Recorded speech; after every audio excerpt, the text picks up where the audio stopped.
नमस्कार किसान भाइयों, सरसों के ताज़ा भाव और तेज़ी मंदी खबरों के लिए आप वीडियो को लाइक ज़रूर कर लें।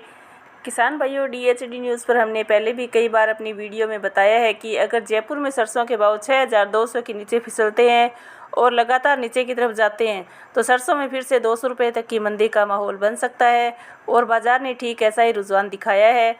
29 मई को सरसों के रेट 6350 तक जाने के बाद अब बाज़ार 6050 के आसपास का रह गया है, यानी कि एक हफ्ते में सरसों के भाव 300 रुपये तक टूट गए हैं।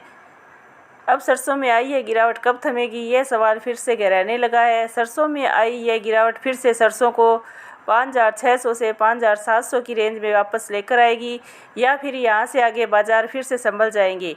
इस सवाल का जवाब ढूंढने के लिए सबसे पहले ये जानना ज़रूरी है कि पिछले एक हफ्ते में आई गिरावट का कारण क्या रहा।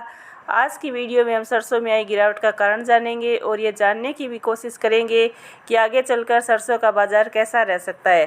किसान भाइयों, कल सरसों के भाव में जो 100 रुपये तक की गिरावट हुई, इसका श्रेय विदेशी बाज़ारों में आई भयंकर गिरावट और घरेलू बाज़ार में सरकारी एजेंसी हाफेड द्वारा सरसों की बिक्री को जाता है। हाफेड ने 4 जून से लेकर 6 जून तक सरसों की बिक्री का कार्यक्रम जारी किया हुआ है।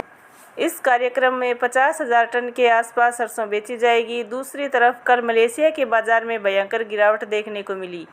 एक ही दिन में पाम तेल के भाव 153 रिंगिट तक गिर गए। पाम में आई 3.5% के आसपास की भयंकर गिरावट के कारण बाज़ार में सरसों के भाव पर अच्छा खासा दबाव देखने को मिला।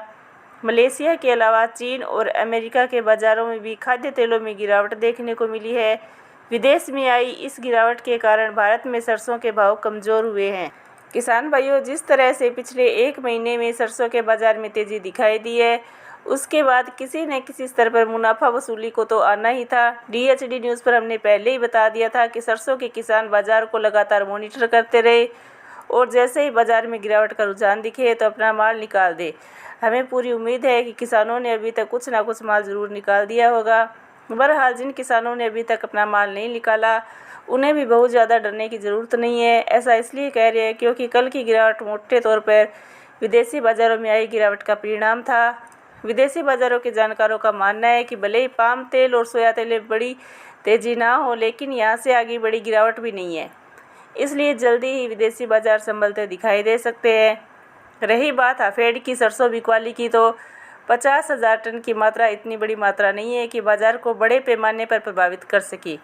वैसे भी सरकार द्वारा बेची जा रही सरसों काफ़ी पुरानी सरसों है और इसकी क्वालिटी इतनी अच्छी नहीं बताई जा रही, इसलिए मिल्स और प्लांट जल्दी ही नई सरसों की तरफ रुख करेंगे।